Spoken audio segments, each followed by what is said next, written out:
എല്ലാ കൂട്ടുകാർക്കും ശുഭദിനം നേർന്നുകൊണ്ട് നമുക്ക് ഗൗതമിന്റെ അളകനന്ദയുടെ ഇന്നത്തെ നല്ലൊരു വിശേഷം കേട്ടാലോ. അങ്ങനെ ഇന്നത്തെ വിശേഷത്തില് മോഹിനിയുടെ വാക്കുകൾ കേട്ട് കഴിഞ്ഞപ്പോഴത്തേനും നന്ദ ആകെപ്പാടെ ഭ്രാന്ത് പിടിച്ച അവസ്ഥയിൽ നിൽക്കുകയാണ്. കാരണം മോഹിനി പറഞ്ഞു, നീ ഇവിടെ ചികിത്സിക്കാനാന്നും പറഞ്ഞ് വരുന്നോളാം, പക്ഷെ ഇന്ത്യവരത്തിലേക്ക് അങ്ങ് കാലെടുത്ത് വെച്ചാണ്ടല്ലോ എന്നൊക്കെ പറയുവാണ്. ഇത് കേട്ടതെന്ന് നന്ദ പറഞ്ഞു, ഇന്ത്യവരത്തിലേക്ക് ഞാൻ വരാനോ? ഒരിക്കലും ഇല്ല ചെറിയമ്മേ, അത് നിന്നെ പ്രതീക്ഷിക്കാൻ വേണ്ട. അങ്ങനെ വരാനായിരുന്നെങ്കിൽ ഈ നന്ദയ്ക്ക് മുമ്പേ ആവായിരുന്നു. നന്ദ വന്നില്ലല്ലോ. ഇനി ആ ഒരു കാര്യത്തിൽ ചെറിയമ്മയ്ക്ക് പേടി വേണ്ടെന്ന് പറയാണ്. അപ്പോഴേക്കും മഹേശ്വരൻ പറഞ്ഞു, നീ എന്തൊക്കെയാ മോഹിനി ഇങ്ങോട്ട് പറയണേ, ഇങ്ങോട്ട് വന്നേന്ന് പറഞ്ഞ് അങ്ങോട്ട് കൂട്ടിക്കൊണ്ട് പോവാണ്. പിന്നീട് പിങ്കി നന്ദുവിന്റെ അരിയിൽ ഇരിക്കുവാണ്. ഈ സമയത്ത് നന്ദു പറഞ്ഞു, ഗൗരി നീയോ? ബാ ഗൗരി, എന്റെ അരിയിലേക്കൊക്കെ വരാൻ പറയാണ്. അങ്ങനെ ഓരോന്ന് വിളിച്ചു പറഞ്ഞുകൊണ്ടിരിക്കുക. അപ്പോഴേക്കും പിങ്കി ചോദിച്ചു, അല്ല മോനെ, മോൻ എന്താ സ്വപ്നം കാണുവാണോന്ന് ചോദിക്കണേ.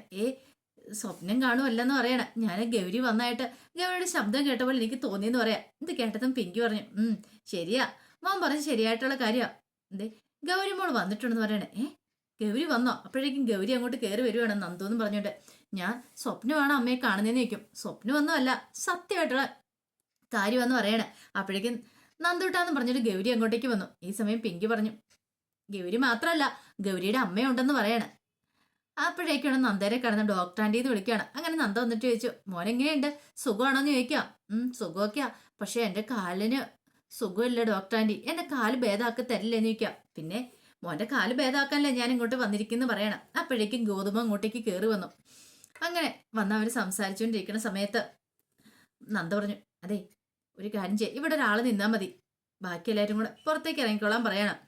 ഇത് കേട്ടതും പിങ്കി പെട്ടെന്ന് പറഞ്ഞു, അത് പിന്നെ ഞാൻ പുറത്തിരുന്നോളാം. ഒരു കാര്യം ചെയ്യ, ഗൗതം ഇവിടെ നിൽക്കാൻ പറയണം. കാരണം കുഞ്ഞിനെ എടുക്കാനും പിടിക്കാനും തിരിക്കാനും ഒക്കെ ആള് വേണമെന്ന് പറഞ്ഞിട്ടുണ്ടായിരുന്നു. ആ സമയം നന്ദ പിങ്കിനെ ഒന്ന് നോക്കുകയാണ്. പിങ്കി പെട്ടെന്ന് തന്നെ പുറത്തേക്ക് അങ്ങോട്ട് ഇറങ്ങിപ്പോയി. പുറത്ത് പോയിട്ട് ഇങ്ങനെ പിങ്കി ഇങ്ങനെ ഇരിക്കണം. പിങ്കിക്ക് ഭയങ്കര ക്ഷീണം തോന്നി, തല ഇറങ്ങുന്ന പോലൊക്കെ തോന്നുന്നുണ്ട്. 1-2 ദിവസം ഉറക്കടച്ചതിൻ്റെ ഞാൻ തോന്നുന്നത് എന്നോർത്തിട്ട് പിങ്കി പുറത്തേ ബെഞ്ചിൽ ഇരിക്കുകയാണ്. ഇത്തിരി കഴിയുമ്പോഴത്തേനും ഗൗതം അങ്ങോട്ടേക്ക് വന്നു. പിന്നീട് പിങ്കിയുടെ അടുത്തിരുന്നിട്ട് പറഞ്ഞു, താങ്ക്സ് കേട്ടോ എന്ന് പറയണം. താങ്ക്സ് അതെന്തിനാ? പിന്നീട് പിങ്കിയുടെ കൈ എടുത്തിട്ട് പിടിച്ചിട്ട് പറഞ്ഞു, ഞാൻ കരുതിയത് ഞാൻ മാത്രം നന്ദുവിനെ സ്നേഹിക്കുന്നുള്ളതാ. ഒരു കാര്യം എനിക്ക് മനസ്സിലായി, എന്നെക്കാളും കൂടുതലായിട്ട് പിങ്കി അവനെ സ്നേഹിക്കുന്നുണ്ടെന്ന്. എന്താ ഗൗതം അങ്ങനെ പറയാൻ കാരണം? അല്ലെങ്കിൽ എൻ്റെ മനസ്സിൽ ഈഗോ ഉണ്ടായിരുന്നു, പക്ഷേ എങ്കിൽ പിങ്കി അങ്ങനെയല്ല.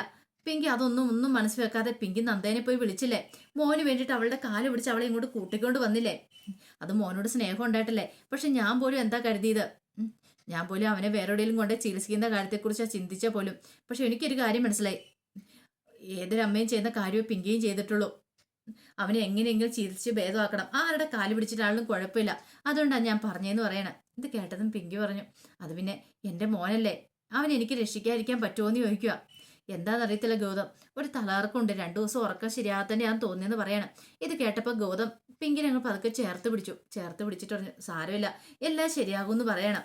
എന്ന് ചേർത്ത് പിടിച്ച് ഇങ്ങനെ ഇരിക്കുന്ന സമയത്താണ് നന്ദ പെട്ടെന്ന് അകത്തുനിന്ന് പുറത്തേക്ക് ഇറങ്ങി വരുന്ന റൂമിൽ നിന്ന്.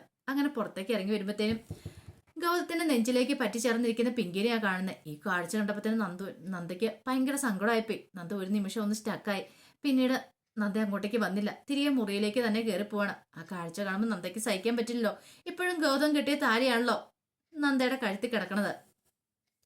ആ സമയം ഇന്ത്യവരത്തില് അരുന്ധതി ആകപ്പാടെ ഭ്രാന്ത് പിടിച്ച അവസ്ഥയിലായിരുന്നു. അപ്പോഴേക്കും മോഹിനിയും കനകമ്മ അങ്ങോട്ടേക്ക് വന്നു.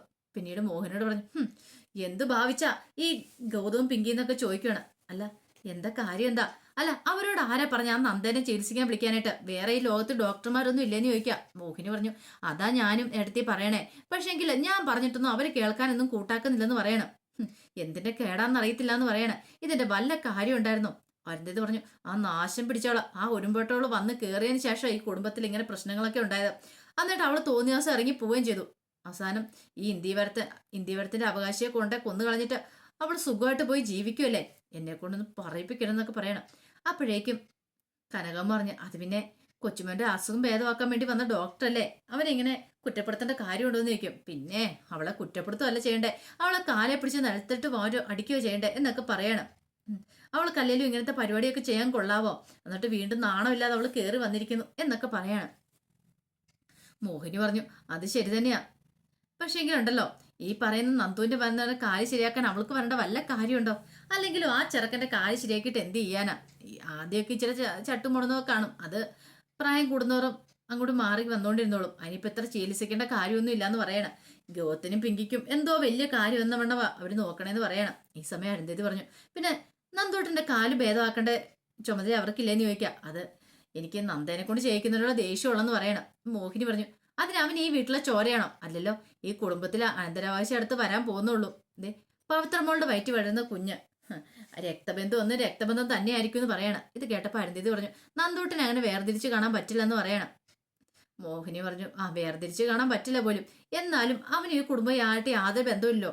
ഗൗതത്തിന്റെ ഒരു സിമ്പതി തോന്നി അവനെ കൂട്ടിക്കൊണ്ട് വന്നതല്ലേ അവന്റെ മോൻ മരിച്ചു പോയി കഴിഞ്ഞപ്പം എന്നും പറഞ്ഞുകൊണ്ട് അവൻ ഈ ഇന്ദീപരത്തിന്റെ അവകാശം ആവുമെന്ന് ചോദിക്കോ? ഒരിക്കലും ഇല്ല. അവകാശം പറഞ്ഞെങ്കിൽ പവിത്രയുടെ കുഞ്ഞ് ജനിക്കണമെന്ന് പറയണം. ഇത് കേട്ടപ്പോ കനക പറഞ്ഞു, നീ ആള് കൊള്ളാലോടി. നിനക്കിട്ടൊരു വമ്പം പണിയാ നിന്റെ മരുമോള് തരാനായിട്ട് പോന്നേ. നിനക്കിട്ടുള്ള പണി അധികം വൈകാതെ തന്നെ കിട്ടൂടി. എന്നാലും ഇത്രയ്ക്ക് ദുഷ്ടയാളോടി നീ എന്നൊക്കെ ഇങ്ങനെ കനകം മനസ്സിൽ കരുതുവാണ്. ഇവൾക്കിട്ടൊരു പണി കൊടുക്കണമല്ലോ, ചെറുതല്ല, ഒരു വലിയ പണി തന്നെ കൊടുക്കാൻ തീരുമാനിച്ചു. പിന്നീട് മോഹിനി ഇങ്ങനെ ആലോചിച്ചുകൊണ്ടിരിക്കുന്ന സമയത്ത് കനകമ്മ അങ്ങോട്ടേക്ക് ചെല്ലുവാണ്. ചെന്ന് കഴിഞ്ഞിട്ട് മോഹിനിയോട് പറഞ്ഞു, അതെ ഒരു കാര്യം ഞാൻ പറയാം. ഇപ്പൊ നിങ്ങൾ അനന്തരാവകാശിയുടെ കാര്യമൊക്കെ പറഞ്ഞില്ലേ, ഇപ്പൊ ഈ പറയണേ പവിത്രയുടെ വയറ്റില് പെൺകുഞ്ഞാണോ ആൺകുഞ്ഞാണോന്ന് അറിയത്തില്ല. പെൺകുഞ്ഞാണെങ്കിൽ ഉറപ്പായിട്ട് ഈ കുടുംബത്തിലെ അനന്തരാവകാശി നന്ദൂട്ടനായിരിക്കും എന്ന് പറയാണ്. കാരണം പെൺകുഞ്ഞ് ജനിച്ചിട്ടുണ്ടെങ്കിൽ അവളെ കല്യാണം കഴിപ്പിച്ചു വിടും. പിന്നെ അവൾക്ക് ഇന്ദീവരത്തിൽ യാതൊരു പ്രസക്തി ഇല്ലെന്നാവും. ഞാൻ പറഞ്ഞ ശരിയല്ലേ മോഹിനി കൊച്ചമ്മേന്ന് ചോദിക്കുകയാണ്. ഇത് കേട്ട മോഹിനി ഒന്ന് ആലോചിച്ചു. അത് ശരിയാന്ന് പറയണം. അപ്പോഴേക്കും പവിത്ര എങ്ങോട്ട് വന്നു. തള്ള എന്തോ പരിപാടിയാണല്ലോ, തനിക്കിട്ടുള്ള പണി തരാനാണോ? അങ്ങനെ ചില സംശയങ്ങളൊക്കെ അവളുടെ മനസ്സിൽ ഉണ്ടാവുന്നുണ്ട്. പിന്നീട് പവിത്ര ഓർത്ത് അങ്ങനെ എന്തേലും ആണെങ്കിൽ കനകമ്മേനെ തടഞ്ഞേ മതിയാവുള്ളൂ. ഈ സമയത്ത് കനകമ്മയുടെ വാക്കുകൾ കേട്ട് കഴിഞ്ഞപ്പത്തിന് മോഹിനി ചോദിച്ചു, അല്ല ഞാൻ എൻ്റെ ഒരു കാര്യം ചോദിച്ചേട്ടാ കനകമ്മേ, വയറ്റിൽ കിടക്കുന്ന കുഞ്ഞ് ആണാണോ പെണ്ണാണെന്ന് ഇപ്പം നമുക്ക് അറിയാൻ സാധിക്കൊന്നുമില്ലോ. അതെങ്ങനെ സാധിക്കാനാ? അതൊക്കെ ദൈവത്തിന്റെ കയ്യിലല്ലേന്ന് ചോദിക്കും. അതെ, ദൈവത്തിന്റെ കയ്യിൽ തന്നെയാ. അതുകൊണ്ട് ഒരു കാര്യം ചെയ്യണം മോഹിനി കൊച്ചമ്മ, എത്രയും പെട്ടെന്ന് തന്നെ ഇവിടെ അടുത്തുള്ള സന്താല ഗോപാലസ്വാമി ക്ഷേത്രത്തിൽ പോയിട്ട് ഒരു 3 ശയനപ്രദക്ഷിണം നടത്തണമെന്ന് പറയണം. ക്ഷേത്രത്തിന് ചുറ്റും 3 ശയനപ്രദക്ഷിണോ? അതെ, എന്നൊരു കാര്യം ചെയ്യാം, ഞാൻ പവിത്രനെ കൊണ്ട് ചെയ്യിക്കാന്ന് പറയാം. ഇത് കേട്ടതും കനകം പറഞ്ഞു, പവിത്രയല്ല ചെയ്യണ്ടേ, കൊച്ചിന്റെ അച്ഛന്റെ അമ്മയെ ചെയ്യണ്ടേന്ന് പറയണം. അച്ഛന്റെ അമ്മയോ? അപ്പൊ ഞാനാ? അതെ, മോഹിനി കൊച്ചമ്മ തന്നെ ചെയ്യേണ്ടതെന്ന് പറയണം. എന്നാലും അതുകൊണ്ട് പ്രയോജനം കിട്ടുമെന്ന് പറയണം. മോഹിനിക്ക് മനസ്സിലായി തനിക്കിട്ട് നല്ല പണി തന്നെ കിട്ടിയിരിക്കുന്നത്. ഇനിയിപ്പോൾ എന്ത് ചെയ്യാൻ പറ്റും? ആൺകൊച്ചു തന്നെ ജനിക്കണ്ടേ, പോവാതിരിക്കാനും പറ്റില്ല, പോവാനും പറ്റാത്തൊരവസ്ഥയായിപ്പോയി. അവസാനം അവരെങ്ങനെ സമ്മതിക്കുകയാണ്. ഈ സമയം കനകവും മനസ്സിൽ കരുതി, ഇത് ഫസ്റ്റ് ഡോസ് മാത്രമാ മോഹിനി നിനക്കിട്ട്, പുറകെ വരുന്നുള്ളൂ. നീ എന്താ പറഞ്ഞേ, ഇത്തിരി ഇല്ലാത്ത കുഞ്ഞിനെ കുറിച്ചൊക്കെ, അപ്പൊ നിനക്കിട്ടുള്ള പണി തരണ്ടേ എന്നൊക്കെ പറയാണ്. പിന്നീട് നന്ദയും നിർമ്മലും ഗൗരിയും കൂടെ ഒരു വീട്ടിലേക്ക് വരുവാണ്. നിർമ്മല് എന്നിട്ട് ചോദിച്ചു, വീടൊക്കെ ഇഷ്ടപ്പെട്ടോന്ന് ചോദിക്കാം. ഇഷ്ടപ്പെട്ടെന്ന് പറയണം. അപ്പോഴേക്കും അവൻ്റെ ഓർഡർ വന്നിട്ട് പറഞ്ഞു, ഇഷ്ടപ്പെട്ടില്ല എന്ന് പറയണേ. ഇഷ്ടപ്പെട്ടില്ലേ? അതെ, എൻ്റെ മക്കൾക്ക് ഇഷ്ടപ്പെട്ടില്ലേ ഈ വീട്, അതുകൊണ്ടാണല്ലോ അവർ കാനഡയിലും അമേരിക്കയിലും ഒക്കെ കഴിയുന്നത്. ഈ വീട് അവർക്ക് പിടിക്കത്തില്ല പോലും. പഴയ വീടാന്ന്, എത്ര ലക്ഷങ്ങൾ മുടക്കി പണിത് വീടാന്നറിയോ എന്ന് ചോദിക്കുവാണ്. ഇത് കേട്ടത് നിർമ്മലും നന്ദയും കൂടെ പരസ്പരം നോക്കുവാണ്. അതിനുശേഷം അയാൾ പറഞ്ഞു, ഒരു കാര്യം ഞാൻ പറഞ്ഞേക്കാം, ഇതേ എനിക്ക് ഇഷ്ടം പോലെ പൈസയുണ്ട്, അതുകൊണ്ട് അരി മേടിക്കാൻ വേണ്ടിയിട്ടൊന്നും അല്ല ഞാനിത് വാടകയ്ക്ക് കൊടുക്കുന്നത്. എൻ്റെ വീട് സംരക്ഷിക്കണം, എനിക്ക് അത് മാത്രമേ ഉള്ളൂ. വീട് നല്ല വീട് വൃത്തിയും വെടുപ്പൊക്കെ ഉണ്ടായിരിക്കണം, അത് മാത്രമേ എനിക്ക് പറയാനുള്ളൂ. പൈസയൊക്കെ ഞാൻ നോക്കുന്നില്ല എന്ന് പറയണം. അതെനിക്ക് ആ കാര്യം മാത്രം ഉറപ്പ് തരണമെന്ന് പറയാം. ഇത് കേട്ടപ്പോൾ നന്ദ പറഞ്ഞു, ആ കാര്യം ഞാൻ ഏറ്റെന്ന് പറയണം. വീട്ടിൽ നല്ല വൃത്തിയൊക്കെ എന്തായാലും ഉണ്ടായിരിക്കും, വീട് നല്ലതൊന്ന് നോക്കിക്കോളും ചെയ്യാം, ഇത്ര ഇവിടെ താമസിക്കുന്നിടത്തോളം കാലം എന്നൊക്കെ പറയണം. പിന്നീട് പറഞ്ഞു, നിങ്ങൾ ഭാര്യ ഭർത്താക്കന്മാർക്ക് മാത്രമേ ഞാൻ വീട് കൊടുക്കാറുള്ളൂ, അതുകൊണ്ടാണ് നിങ്ങൾക്ക് വീട് തന്നേന്ന് പറയണം. പെട്ടെന്ന് നന്ദ പറഞ്ഞു, അയ്യോ അത് പിന്നെ ഞാൻ ഈ സമയം അവന് മനസ്സിലായി, നിർമ്മലിന് മനസ്സിലായി ഭാര്യ ഭർത്താക്കന്മാർ അല്ലെന്നങ്ങനെ നന്ദ ചാടിക്കയറി പറയുക. പെട്ടെന്ന് നിർമ്മൽ പറഞ്ഞു, അതുകൊണ്ടല്ലേ ചേട്ടാ ഞാനും എൻ്റെ ഭാര്യയും കുഞ്ഞും കൂടെ ചേട്ടൻ്റെ അടുത്തേക്ക് വന്നേ. ചേട്ടന് ഇങ്ങനെയൊക്കെ ഭാര്യ ഭർത്താക്കന്മാർക്ക് കൊടുക്കണമെന്ന് അറിയാവുന്നതുകൊണ്ടാണ് ചേട്ടൻ്റെ അടുത്തേക്ക് വന്നേന്നൊക്കെ പറയാണ്. അങ്ങനെ അയാൾ പറഞ്ഞു, എന്നാൽ ശരി നിങ്ങളെ വീടൊക്കെ ഒന്ന് കാണാൻ പറയാണ്. ഈ സമയത്ത് ഗൗരിമോൾ അകത്തേക്ക് കയറി പോയിട്ടുണ്ടായിരുന്നു വീട് കാണാനായിട്ട്. അതുകൊണ്ട് ഗൗരിമോൾ ഈ കാര്യങ്ങളൊന്നും കേട്ടിട്ടും ഇല്ലായിരുന്നു.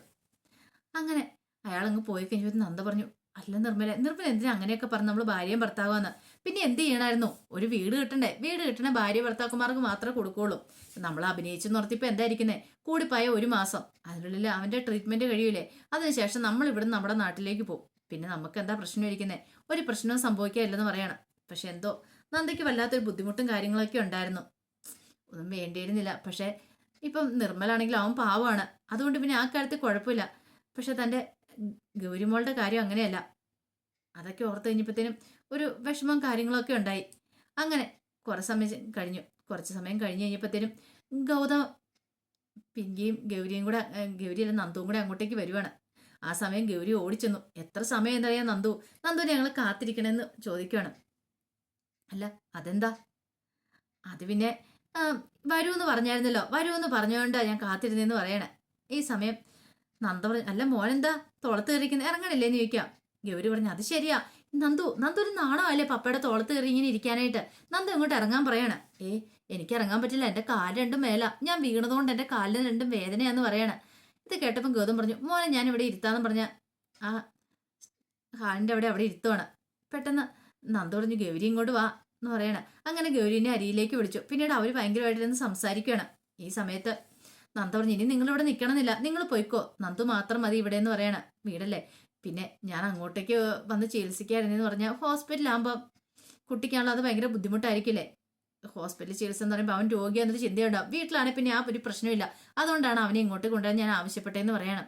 അപ്പോഴേക്കുമാണ് വീടിന്റെ ഓണർ അങ്ങോട്ട് വരുന്നത്. ആഹാ, വന്ന് കയറി ഉടനെ ബന്ധുക്കാരൊക്കെ വന്നു തുടങ്ങിയെന്ന് നന്ദയോട് ചോദിക്കുകയാണ്. ഇത് കേട്ടതും നന്ദ പറഞ്ഞു, ഇത് ബന്ധുക്കാരല്ല, ഇത് പേഷ്യന്റ് ആണെന്ന് പറയണം. ഓ മനസ്സിലായി, ഭർത്താവ് പറഞ്ഞിട്ടുണ്ടായിരുന്നു ഒരു കുട്ടീനെ കാണിക്കാനായിട്ട് വരുമെന്നൊക്കെയുള്ള കാര്യം. ഇപ്പം മനസ്സിലായെന്ന് പറയാണ്. ഭർത്താവ് എന്നുള്ള പേര് കേട്ട് കഴിയുമ്പോഴത്തേനും നന്ദ ഒരുപാട് ഞെട്ടലോടുകൂടിയാണ് അയാളെ നോക്കുന്നത്. പെട്ടെന്ന് അയാൾ പറഞ്ഞു, മനസ്സിലായില്ലേ, നിർമ്മലിന്റെ കാര്യം ഞാൻ പറഞ്ഞതെന്ന് പറയണം. പിങ്കിയും ഗൗതവും പരസ്പരം നോക്കുകയാണ്. അപ്പം നന്ദയുടെ ഭർത്താവാണ് നിർമ്മൽ എന്നാണ് ഇവിടെ എല്ലാവരും പറഞ്ഞു വെച്ചിരിക്കുന്നത്.